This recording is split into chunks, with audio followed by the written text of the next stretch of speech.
దేవుని నామమునకు మహిమ కలుగునుగాక. ప్రభునందు ప్రియమైన దేవుని బిడ్డలందరికీ నా హృదయపూర్వక వందనాలు. ప్రభునందు ప్రియమైన దేవుని బిడ్డలారా, అందరూ క్షేమముగా ఉన్నారని మీ అందరి కొరకు నేను ప్రార్థన చేస్తున్నాను. క్షేమముగా ఉండాలని కూడా ఆశిస్తున్నాను. అందరూ బాగున్నారా?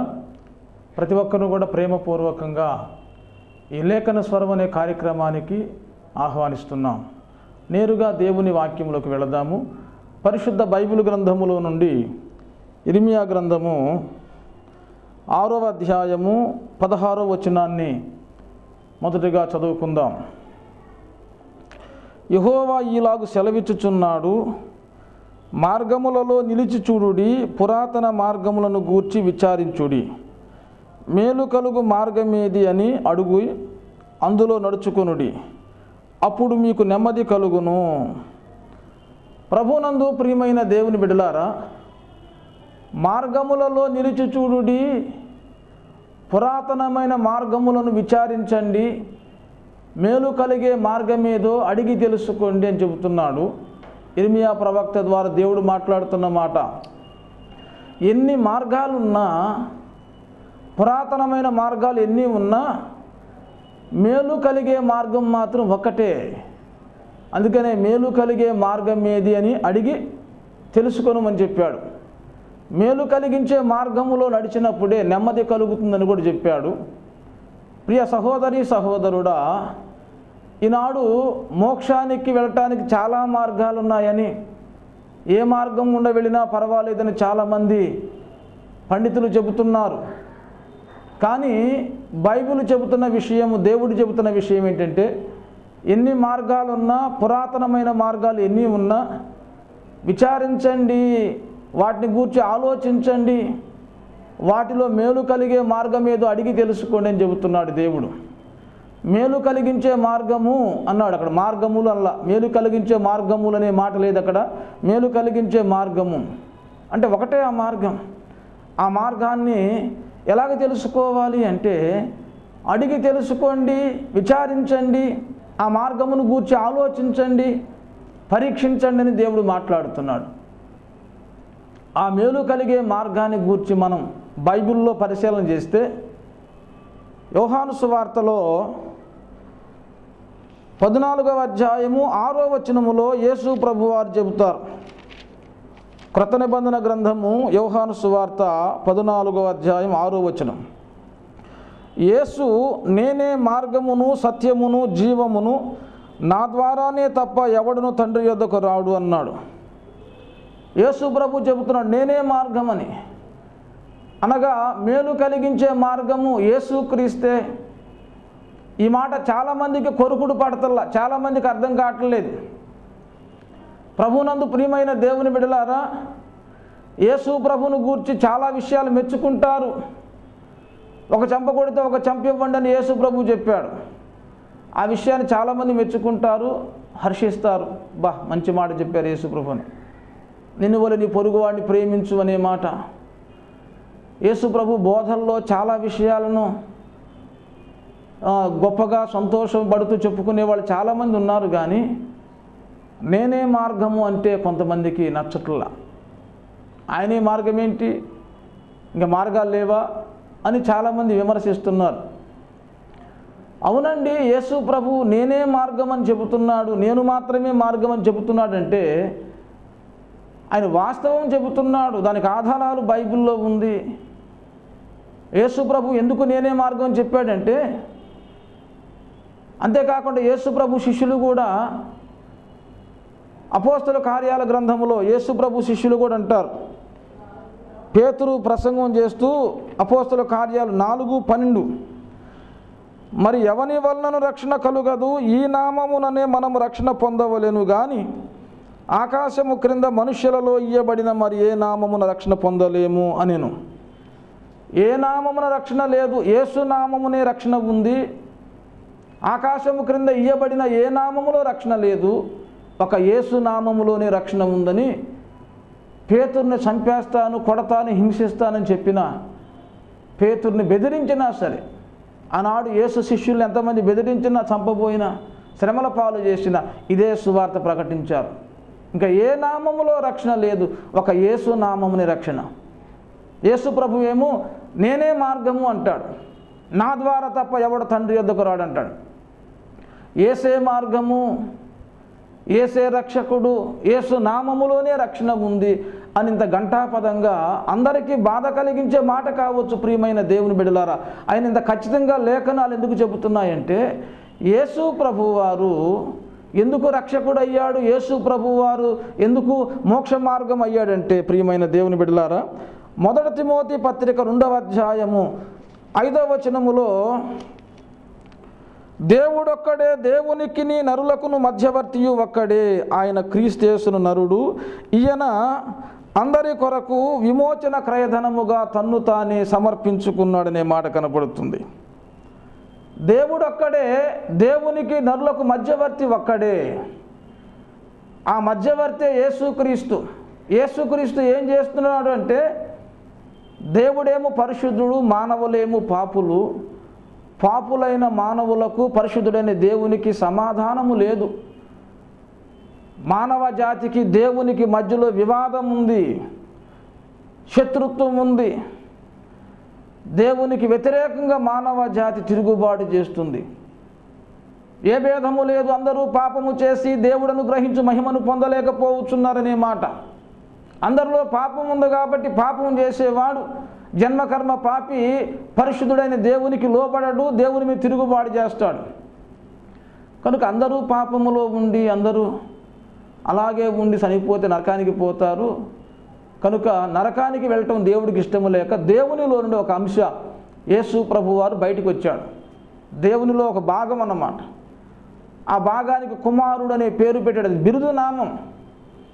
కుమారుడు అంటే దేవుని కంటే తక్కువని కాదు, దేవునిలో ఒక భాగం. ఆ భాగానికి ఏం పేరు పెట్టాలో తెలుగులో తెలియక కుమారుడు అనే పేరు పెట్టారు. ప్రియమైన దేవుని బిడ్డలారా, ఈ కుమారుడే, ఈ యేసుక్రీస్తే దేవునికి మానవులకు మధ్యవర్తి. ఎలాగ మధ్యవర్తిత్వం చేశాడంటే, దేవునికి మానవులకు మధ్యవర్తి ఎలాగయ్యాడంటే, అందరి విమోచన కొరకు. విమోచన అంటే విడుదల కొరకు, మానవ జాతిని వారి జన్మకర్మ పాపముల నుంచి విడిపించటం కొరకు యేసు ప్రభువారు శిలువలో తన రక్తము చిందించి విమోచన క్రయధనముగా తన్ను తాను సమర్పించుకున్నాడనే మాట కనపడుతుంది. యేసు ప్రభువారు నేనే మార్గం అంటానికి ఆధారం అది. మానవ జాతికి మోక్ష మార్గము యేసుక్రీస్తే. యేసు నామము వలనే రక్షణ పొందుతారు, ఇంక ఏ నామమున రక్షణ లేదు అని చెప్పడానికి కారణం ఏంటంటే, యేసు ప్రభువు వారే మానవ జాతి పాప పరిహారము కొరకు శిలువ మీద రక్తము చిందించాడు. దేవునికి మానవులకు మధ్యవర్తి అయ్యాడు. మధ్యవర్తి ఒక్కడే కాబట్టి ఆయనే మార్గం, ఆయన ఒక్కడే మార్గము. ప్రియమైన దేవుని బిడ్డలారా, ఆలోచించండి. యేసు ప్రభువారు ఈ మధ్యవర్తిత్వం చేస్తూ శిలువ మీద మన పాపాల కొరకు యజ్ఞము చేసి రక్తము చిందించి ఇంకేం చేస్తున్నాడు ఆయన? దయచేసి హెబ్రీ పత్రికలో యేసు ప్రభువారు 1వ అధ్యాయములో యేసు ప్రభువారు మన పాపముల కొరకు తానే శుద్ధీకరణ చేశాడనే మాట కనపడుతుంది. 4వ వచనం, పాపముల విషయములో శుద్ధీకరణము తానే చేసి దేవదూతల కంటే ఎంత శ్రేష్టమైన నామము పొందెను, వారందరికంటే అంత శ్రేష్ఠుడై ఉన్నత లోకమందు మహామహుడగు దేవుని కుడిపార్శ్వమున కూర్చుండెను. యేసు ప్రభువారు పాపముల విషయములో తానే శుద్ధీకరణ చేశాడు. తానే అంటే తాను మాత్రమే అని. అందుకని ఆయనే మార్గం అయ్యాడు. పాపులందరూ పరలోకానికి వెళ్ళాలి, మోక్షములో ప్రవేశించాలంటే పాపముల నుంచి విడిపించేవాడే మార్గం అవుతాడు.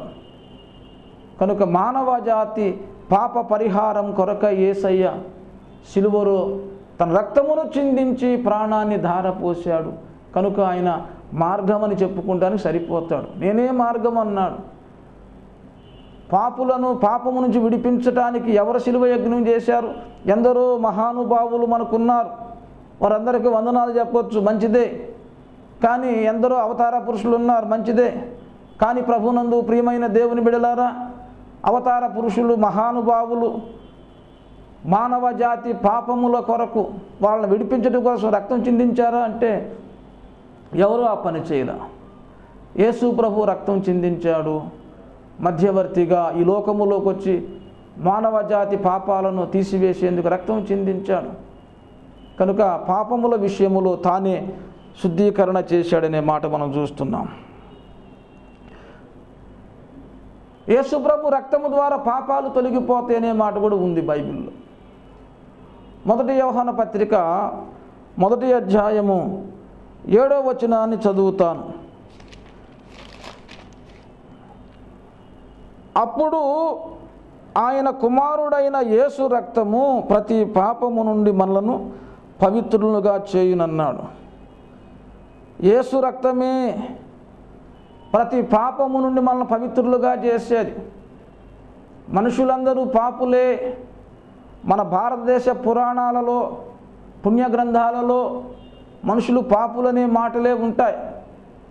మన మహర్షులు పాపోహం పాపకర్మ అని తపస్సు చేసి దేవునికి ప్రార్థన చేశారయ్యా, పాపంలో పుట్టాం, పాపంలో పెరిగాం. మహర్షులంటే ఐహిక సుఖాలని విడిచిపెట్టి అన్ని సుఖాలు వదులుకొని అరణ్యములోకి వచ్చి దైవాన్వేషణ, సత్యాన్వేషణ చేసిన వాళ్ళు, ఒంటరిగా ప్రార్థన చేసిన వాళ్ళు మహర్షులు. అన్ని సుఖాలు వదులుకున్న వాళ్ళు. అలాంటి మహర్షులే పాపోహం పాపకర్మ అని దేవుని సన్నిధిలో ప్రార్థన చేశారు. అయ్యా మేము పాపులం, పాపంలో పుట్టాం, పాపంలో పెరిగాం, మమ్మల్ని విడిపించు నాయనని ప్రార్థన చేశారు. అలాంటి నిష్ట కలిగిన అన్ని సుఖాలు వదులుకున్న మహర్షులే మేము పాపులమని ప్రార్థన చేస్తే మానవజాతి పాపులు కాదా? సామాన్యమైన ప్రజలు పాపులు కాదా? అందరూ పాపులే. మన పుణ్యగ్రంథాలు చెబుతున్నాయి, బైబిల్ కూడా చెబుతుంది, ఏ భేదము లేదు, అందరూ పాపం చేశారని. అందరూ పాపులేనే సంగతి ఖురాన్ షరీఫ్ కూడా చెబుతుంది. అందరూ పాపులేనండి.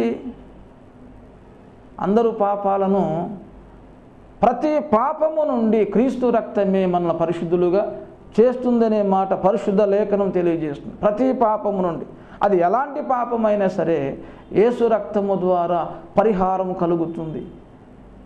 అందరి పాపాల కొరకు రక్తము చిందించాడు గనుక, అందరి పాపాలను కడిగివేయటానికి యజ్ఞమైపోయాడు గనుక, సమర్పించుకున్నాడు గనుక యేసు ప్రభు అందుకే నేనే మార్గం అని చెప్పగలిగాడు. యేసు నామమునే రక్షణ ఉంది, వేరే నామమున రక్షణ లేదని అపోస్తులు, దైవ సేవకులు చెప్పగలిగారు. ఈ మాటలు ఈనాడు లోకానికి కోపం కలిగిస్తుంది, బాధ కలిగిస్తుంది. యేసు ప్రభువుని మేము అందరితో పాటు దేవుడని చెబుతున్నాం కదా, అందరిని పూజించాలి, యేసును కూడా పూజించండి, అందరూ యేసు ప్రభు, అందరు దేవుడితో పాటు యేసు ప్రభు కూడా ఒక దేవుడని మేము అంటున్నాము. మేమేమి క్రీస్తుని విమర్శించడం లేదు. కానీ యేసే దేవుడు, యేసే మార్గం అంటే మాకు కోపం వస్తుంది, బాధ కలుగుతుందని కొంతమంది అలాగ అనుకోవచ్చు. కానీ యేసే మార్గం అంటానికి ఆధారాలు ఆయన మాత్రమే పాపుల కొరకు రక్తము చిందించినవాడు, ఆయన మాత్రమే పాపుల కొరకు యజ్ఞమైపోయినవాడు. ఎవరు అలాంటి యజ్ఞం చేయలేదు. కాబట్టి మన వేదాల్లో ఉంది, మానవుల పాప పరిహారం కొరకు పరమాత్ముడే ధరను అవతరించాలని. యజ్ఞం ప్రజాపతి అనే మాట ఉంది. ప్రజాపతి అంటే సృష్టికర్త అయిన దేవుడు. సృష్టికర్త అయిన దేవుడు పాపుల కొరకు, లోక కళ్యాణం కొరకు తను తాను యజ్ఞం చేసుకుంటాడు, తను తాను బలిగా చేసుకుంటాడనే మాటలు వేదాల్లో చాలా ఉన్నాయి. కనుక ఆ వేదములో ఉన్న ఆ ప్రవచనాలు, ఆ మంత్రాలను యేసు ప్రభు సిలువలో నెరవేర్చాడు. ప్రియమైన దేవుని బిడ్డలారా, కనుక ఆయనే మార్గం అయ్యాడు, ఆయనే మేలు కలిగే మార్గం. ఈ కారణాన్ని బట్టే యేసు ప్రభువారు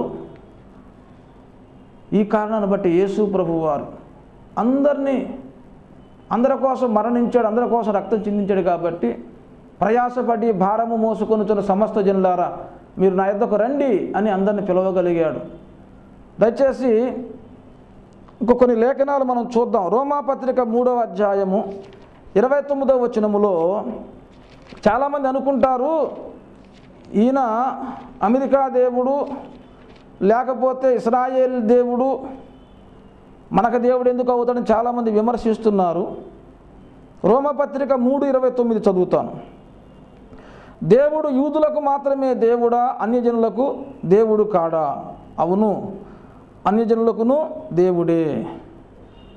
ప్రభునందు ప్రియ దేవుని బిడ్డలారా, బైబిల్లో ఉన్న దేవుడు యేసుక్రీస్తు యూదులకు మాత్రమే దేవుడు కాదంట, అన్యులకు కూడా దేవుడేనంట.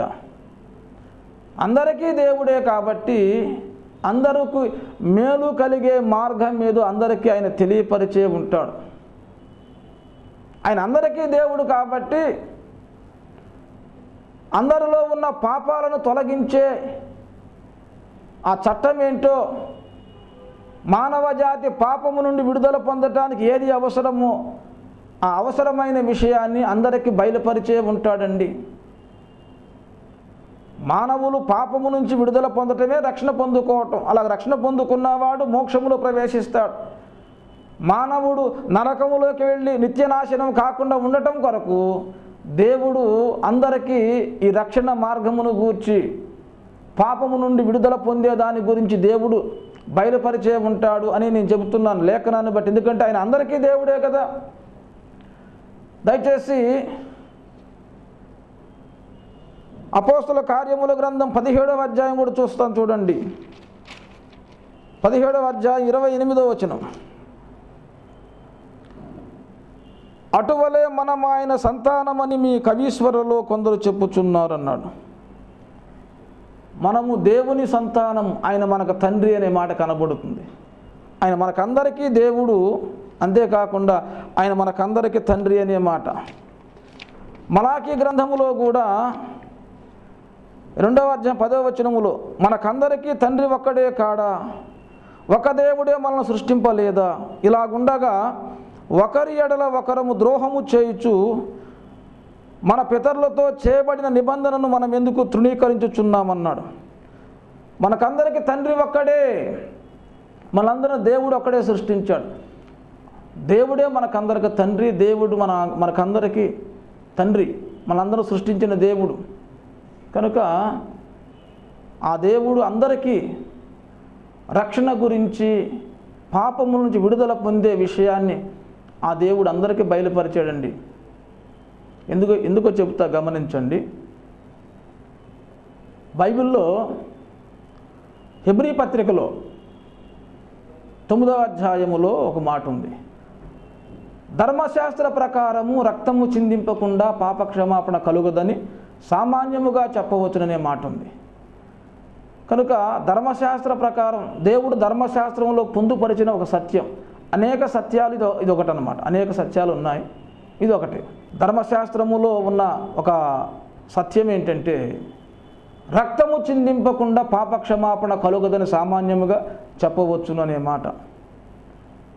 ఈ సంగతి ఒక యూదులకు మాత్రమే కాదు, పాపక్షమాపణ గురించిన సత్యము ఇతర దేశాల వారికి కూడా దేవుడు బయలుపరిచాడు.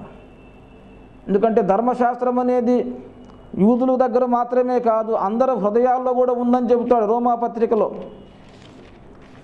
రోమాపత్రికలో ధర్మశాస్త్రమును గూర్చి చదువుతాను. 2వ అధ్యాయం 14వ వచనం.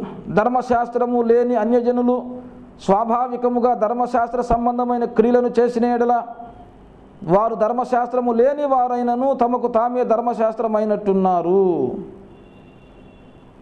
15వ వచనం. అట్టి వారి మనస్సాక్షి కూడా సాక్ష్యమిచ్చుచుండగను వారి తలంపులు ఒకదాని మీద ఒకటి తప్పు మోపుచు లేక తప్పు లేదని చెప్పుచుండగను ధర్మశాస్త్ర సారము తమ హృదయముల యందు వ్రాయబడినట్టు చూపుచున్నారు. అన్యుల హృదయాల మీద ధర్మశాస్త్ర సారము వ్రాయబడి ఉందంట. హెబ్రీ పత్రిక 9వ అధ్యాయం ప్రకారం చూస్తే ధర్మశాస్త్ర ప్రకారం ఏంటంట, రక్తము చిందింపకుండా పాపక్షమాపణ కలుగదని సామాన్యముగా చెప్పవచ్చు. అదే ధర్మశాస్త్రము మనుషుల హృదయాల మీద దేవుడు ధర్మశాస్త్ర సారాన్ని రాశాడు. కనుక మనుషులకు కూడా అర్థమైంది ఏంటంటే రక్తము చిందిస్తేనే పాపాలు క్షమించబడతాయి. వాళ్ళ చేతిలో గ్రంథము లేదు, వాళ్ళు చదువుకోవాలా. మనుషులందరూ ధర్మశాస్త్రం చదువుకొని సత్యం తెలుసుకోలేదండి. చాలామంది హృదయాలలో దేవుడు ధర్మశాస్త్ర సారం రాశాడు కాబట్టి వాళ్ళకి అర్థమైందన్నమాట. దేవుడు నన్ను క్షమించాలంటే, నా పాపాలను కడిగివేయాలంటే రక్తము కావాలి, రక్తము చిందించాలి అనే సత్యం వాళ్ళకు తెలిసింది. ఎలాగ తెలిసింది వాళ్ళకి అంటే, ధర్మశాస్త్ర సారము దేవుడు వాళ్ళ హృదయాల మీద రాశాడు. కనుక ప్రపంచములో ప్రతి మానవ జాతి, అడవిలో ఉన్న వాళ్ళు కూడా ఆఖరికి వాళ్ళ దగ్గర ఏ గ్రంథాలు లేవు, అయినా సరే దేవర వారిని సంతోషపెట్టేందుకు, దేవుణ్ణి సంతోషపెట్టేందుకు, దేవుని కోపము నుండి తప్పించుకునేందుకు, దేవుని ఉగ్రత నుండి, శాపము నుండి తప్పించుకునేందుకు దేవుని సన్నిధిలోకి వెళ్ళబోయే ముందు ఒక మేకను ఎద్దును బలిస్తారు. వాళ్ళకెవరు చెప్పారు బలి ఇవ్వాలని, రక్తం చిందించాలని? రక్తం చిందిస్తే మన దోషాలు పోతాయని వాళ్ళకెవరు చెప్పారు? వాళ్ళే కాదు, ఉత్తర భారతదేశంలో ఆర్యులు, దక్షిణ భారతదేశంలో ద్రావిడులు.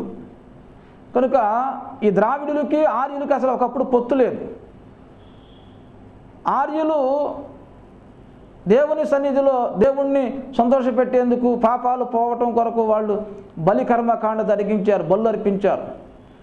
అలాగే ద్రావిడులు కూడా దేవుణ్ణి సంతోషపెట్టేందుకు, పాప పరిహారం కొరకు బలు అర్పించేవాడు. వాళ్ళకి వీళ్ళకి ఎలాంటి పొత్తు లేకుండా ఎలాగ చేశారు? అది రక్తము చిందిస్తే పాపాలు పోతాయని వాళ్ళకి ఎలాగ తెలుసు అంటే, వాళ్ళ హృదయాల్లో దేవుడు ధర్మశాస్త్రం పెట్టాడు. కనుక దేవుడు అందరికీ దేవుడేనండి. ఈ విశ్వములో ఉన్న అందరికీ దేవుడు ఒక్కడే. అన్యులకి ఆయనే దేవుడు, యూదులకి ఆయనే దేవుడు, అన్ని కులాల వారికి ఒక్కడే దేవుడు. కనుక అందరికీ ఒక్కడే దేవుడు. కాబట్టి అందరూ రక్షణ పొందటానికి రక్తము చిందించటం అవసరమనే సత్యాన్ని అందరి హృదయాల్లో ధర్మశాస్త్ర సారాన్ని రాశాడు దేవుడు. కనుక రక్తము చిందింపకుండా పాపక్షమాపణ కలుగదు. రక్త ప్రోక్షణ క్రిందికి వస్తేనే పాపాలు పోతాయి. ఎవరి రక్తము అంటే యేసు ప్రభు రక్తం. పరమాత్ముడే నరవతారిగా ఈ లోకములోకి వచ్చి మానవ జాతి పాప పరిహారం కొరకు రక్తం చిందిస్తాడని. కనుక యేసయ్య రక్తం క్రిందికి వస్తేనే పాపాలు పోతాయి. మానవ జాతి రక్షణ పొందుకుంటానికి, పాప పరిహారం జరగటానికి, మోక్షంలో ప్రవేశించడానికి ఏకైక అవతారం యేసుక్రీస్తే. ఆయన నేనే మార్గం అని చెప్పాడు. ఆయనే మేలు కలిగించే మార్గము. ఆయన నమ్ముకుంటే మేలు కలుగుతుంది. కనుక తొందరపడి యేసు ప్రభు నమ్మమని చెప్పట్లేదండి. మీరు ఆలోచించండి. పురాతనమైన మార్గాలు ఉన్నాయి, ఎన్నో మార్గాలు ఉన్నాయి, భక్తి మార్గాలు. ఏ మార్గములోకి వస్తే మనకు మేలు కలుగుతుంది, ఏ మార్గములో మన పాపాలు పోతాయి, ఏ మార్గములో మన పరిశుద్ధులం అవుతాం, ఏ మార్గములో వస్తే మనం పరలోకంలో ప్రవేశిస్తాం. ఆలోచించండి, ఆలోచించి తీర్మానం చేయండి. యేసు ప్రభు వారు సర్వ మానవాళి కొరకు రక్తము చిందించాడు. ఆయన వేద వేద్యుడు. వేదాల్లో ఉన్న ప్రకారంగా, బైబిల్లో ఉన్న ప్రకారంగా, సకల గ్రంథాల్లో ఉన్న ప్రకారంగా యేసయ్య శిలువ మీద రక్తం చిందించాడు కనుక ఆయనే రక్షకుడు అయ్యాడు, ఆయనే మార్గం అయ్యాడు. కనుక ఎవరైతే యేసు అనే మార్గంలోకి వస్తారో, యేసు రక్తం క్రిందికి వస్తారో వాళ్ళందరూ రక్షణ పొందుకుంటారు. ఇది ఆలోచించి ఆచితూచి మీరు ముందుకు అడుగు వేయాలని ప్రేమపూర్వకంగా మనవి చేస్తున్నాం. ప్రభునందు ప్రియమైన దేవుని బిడ్డలారా, మీరందరూ ఆలోచించండి, అర్థం చేసుకోండి. యేసే రక్షకుడు. ఈనాడు చాలామంది భక్తి చేస్తున్నారు కానీ వాళ్ళకి నెమ్మది లేదు. ఎందుకు నెమ్మది లేదంటే, నెమ్మది కలిగే మార్గము, మేలు కలిగే మార్గం యేసయ్య. ఆయన రక్తము క్రిందికి వస్తే నీకు ఖచ్చితంగా నెమ్మది కలుగుతుంది. నీలో ఉన్న జన్మకర్మ పాపాలన్నీ కూడా తొలగిపోవాలంటే క్రీస్తు రక్తము క్రిందికి రావాలి. ఈ ధర్మశాస్త్ర సారము, యేసు రక్తము ద్వారా పాపాలు పోతాయనే ధర్మశాస్త్ర సారము దేవుడు అందరి హృదయాలు రాశాడు. కాబట్టి ఆ దేశములు అన్ని దేశాల్లో ఉండే మానవ జాతి మానవులు ఒకరికొకరికి పరిచయం లేకపోయినా అందరూ కూడా బలి కర్మకాండ జరిగించారు. నిజమైన బలి యేసయ్య శిలువలో జరిగించాడు. తన్ను తాను బలిగా సమర్పించుకున్నాడు. ఈ భూమి మీద జరిగిన ఈ బలులన్నీ కూడా నమూనాలు మాత్రమే. యేసు ప్రభువారు అసలైన బలి యజ్ఞం జరిగించాడు. యేసు రక్తము ద్వారా పాపక్షమాపణ కలుగుతుంది. ఎవరైతే యేసు రక్తమునందు విశ్వాసం ఉంచుతారో వారు వారింటి వారు రక్షణ పొందుకుంటారు. దేవుడి వాక్యం దీవించునుగాక. ఆమేన్. చిన్న ప్రార్థన చేస్తాను, కళ్ళు మూసుకోండి. స్తోత్రములు తండ్రి, సర్వకృపానిధి నీ పొందనాలయ్యా, సర్వశక్తిమంతుడా. ఇదిగో రాజా, నేనే మార్గమని చెప్పావు, నేనే సత్యము, నేనే జీవమని చెప్పావు. యేసు నామమునే రక్షణ ఉందని ప్రభువా నీ సేవకులు కూడా చెప్పారు. ఈనాడు చాలామందికి అది చాలా ఇబ్బందికరంగా ఉంది. అది వాస్తవము నాయన. వేదాలను పరిశీలన చేసిన, బైబిల్ను పరిశీలన చేసిన, పుణ్యగ్రంథాలను పరిశీలన చేసిన మధ్యవర్తి, సర్వ పాపాల కొరకు పరిహారము చేసేవాడు ఒక్కడే, ఆయనే పరమాత్ముడని అయా అనేక గ్రంథాలు తెలియజేస్తున్నాయి. ఈ సత్యాన్ని తెలుసుకోవటం కోసం ఇదిగో మా ప్రేక్షకులు, మా ప్రియులు ఈ లేఖన స్వరం ద్వారా వింటున్న ప్రతి ఒక్కరి మనోనేత్రాలను వెలిగించి సత్యదేవుని గూర్చిన ప్రత్యక్షత వాళ్ళకు అనుగ్రహించండి ప్రభువా, నీకు వందనాలు. అనేకులు మీ రక్తము క్రిందికి వచ్చిన ఆయన పాపక్షమాపణ పొందుకొని, రక్షణ పొందుకొని, నెమ్మది పొందుకొని, మేలు పొందుకొని, ఇహ సౌఖ్యాన్ని పరసౌఖ్యాన్ని కూడా పొందుకునే భాగ్యం అందరికీ దయచేయమని యేసు నామమున అడిగి వేడుకొనుచున్నాము తండ్రి, ఆమేన్. మన తండ్రి అయిన దేవుని ప్రేమయు, మన రక్షకుడైన యేసు ప్రభువారి శాశ్వత కృపయు, పరిశుద్ధాత్మ దేవుని దివ్య అద్భుత మనోహర సహవాసం కూడి ఉన్న మనకును సకల పరిశుద్ధులకు, ఈ వాక్యం వింటున్న ప్రతి ఒక్కరికి సదాకాలం దైవ సన్నిధి సహవాసం తోడయుండును గాక. ఆమేన్. అందరికీ వందనాలు. Thank you.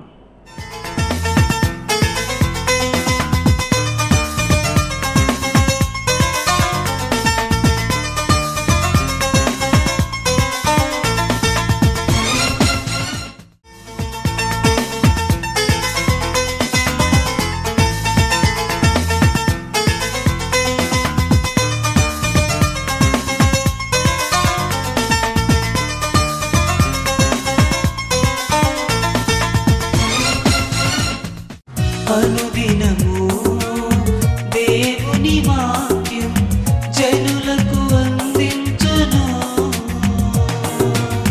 వీక్షించిన ప్రతి హృదయములోని బాధలు తొలగించును.